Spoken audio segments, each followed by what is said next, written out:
Good morning, dear delegates from APIC member economics, their speakers and general public. Welcome to third and last day of the workshop Knowledge Transfer Best Practice between APIC Economics.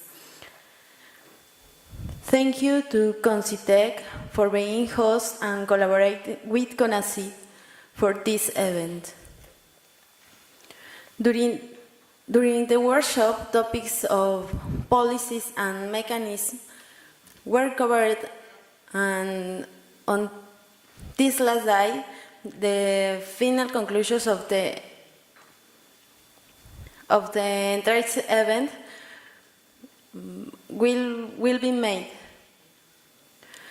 To start today, I will present the first plenary session, called Knowledge Transfer and Innovation Spark, case study of the UPM's Innohub, by the PhD Oi Ming. She is member of the Intellectual Property Evaluation Committee of Putra University, Malaysia. She is a professor in enzyme technology from the Department of Bioprocess Technology, Faculty of Biotechnology and Biomolecular Science, University Putra in Malaysia. She is also a research fellow at the Institute of Bioscience, UPM. She is the co-editor of Healthful Lips and lead editor of Palm Oil, Production, Processing, Characterization, and Use book. Author or co-author of more than 114 SCD publications, more than 10 books, chapters, and the holder of 16 patents. She has led numerous research projects, complete 2 technofull projects from Mosted World RM 10.1 million and completed the building of a fully operational coenzyme Q10 production plant, and has commercialized 2 of technology, including the recent Raymond's TM sensitive targeting, very dry and inflammatory skin condition. In 2008, she won WIPO's Best Invention Big Woman Award and was the recipient of the Top Research Scientist of Malaysia Award from the Academy of Science Malaysia in 2012. She is also on the Executive Council panel of experts of Malaysian Laboratories for Academia Business Collaboration. Welcome to PhD Oi Ming Lai.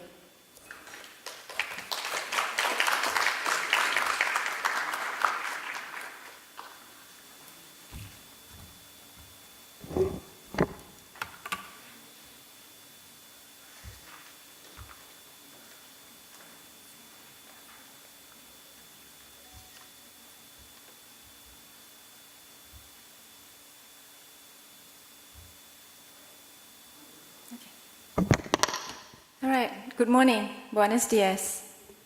Now, before I start, I'd just like to thank the organizer, Concitec and CONACYT, for the opportunity to be here today. Now, the topic of my presentation is Knowledge Transfer and Innovation Science Park, and I'm going to share with you a case study of our University Putra Malaysia's Innohub program, which is a program that has been designed to drive knowledge transfer and commercialization in the university. I know some of you were expecting a different title, but I hope I didn't disappoint you with this. Okay, I'm going to start a little by talking about the need for transformation and how this need for transformation has driven our university's science park. It's known as Putra Science Park. And some of the challenges of knowledge transfer that we face in the university, bearing in mind it is more of the Malaysian landscape and scenario that I'll be talking about. and then the Innohub program that was designed to drive and overcome the challenges that we have at the university. And I'm going to share with you a little bit about a Next to You program. It's a program that was designed to complement the Innohub program that we have. So basically, if you have Innohub, what happens after Innohub? And I'm going to share EduPark, which is a knowledge transfer showcase that we have to the community as well. So I'm going to talk about the need for transformation. Well, every country needs a transformation, including Malaysia. I'm not sure how many of you here are aware of the events that happened in Malaysia on the 9th of May, 2018. I'm not sure how many of you are really aware. We had a very historical moment in the general elections. For the first time, after 61 years, there is a change in government. Yes. And we call this the new Malaysia, or Malaysia 2.0. Now, on this very particular day, Malaysians of all races, millions of them came out to vote and rejected the politics of race and division. And I think we sent a clear message that we will no longer tolerate corruption and the abuse of power. And you can see here, this is actually our Prime Minister. His name is Tun Mahathir, so it became Tunminator, and I'm back. Okay, well, a country needs transformation, so does a university as well. Now, UPM started off as an agricultural college in the 1900s. So over the years, over a century, 2018, we are now a full-fledged university with more than 22 faculties. So we definitely need transformation. Now, our Malaysian education blueprint for the next 10 years, which starts 2015 to 2025, actually states that we need to strengthen technology transfer offices in the universities. I think there is a strong understanding that tech transfer offices play a very important role in terms of transferring the information and knowledge that has been developed in the university to reach the public. So this is a very important policy that we are following right now, the Malaysian Education Blueprint. Now I'm going to share with you our Putra Science Park story. Well, we started off with the University Business Center and around 1998. So I guess we are a little bit slow compared to some of you. Now, at that particular time in 1998, it's called a University Business Center, or UBC. The function was more for handling consultation projects as well as research contracts. And at that particular time in the university, not many people know about IP, or even how to go about having your inventions protected. And those who were in the know are normally those that just returned back from abroad. So at that very particular time, the Malaysia scenario is, if you want to have an IP file, it's very difficult to find a patent agent that will actually help you. So most of the drafting have to be done by yourself. So even the patent agents could not advise you on how to draft a claim, for example, or whether the claims that you have drafted are correct. So that was the scenario at that time. Now, around 2002, 2001, there was a lot of talk about innovation. It became the trend word.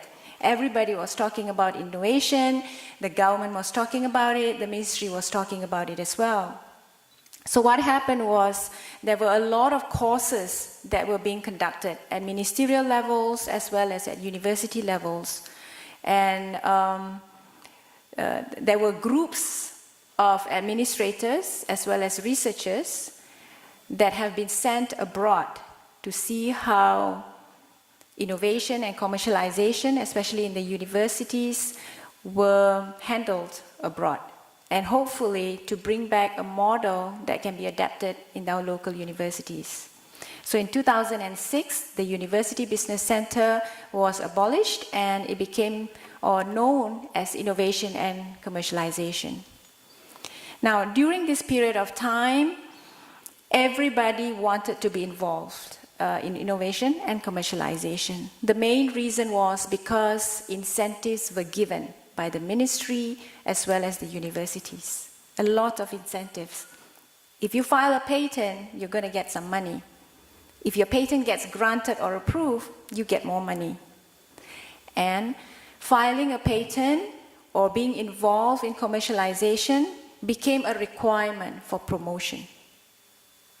So that was very tough, especially when you have that as a requirement for promotion. So everybody wanted to get involved. So in 2012, we had a Putra Science Park. Now, around 2010, those incentives were pulled back. By that particular time, we find that most of the academicians are already in the culture of wanting to protect their inventions. So there wasn't a need to incentivize them anymore. So even removing that, we still get a lot of researchers wanting to file for their patents, wanting to file patents. So in 2012, we developed a Putra Science Park, and there's a reason for this. And as I go on, probably you'll understand why. Now we did, as I said, groups of people were sent abroad, and we were actually sent to UC Davis. They were trained at the Licensing Academy at UC Davis, and there was a 5-year contract with SRI.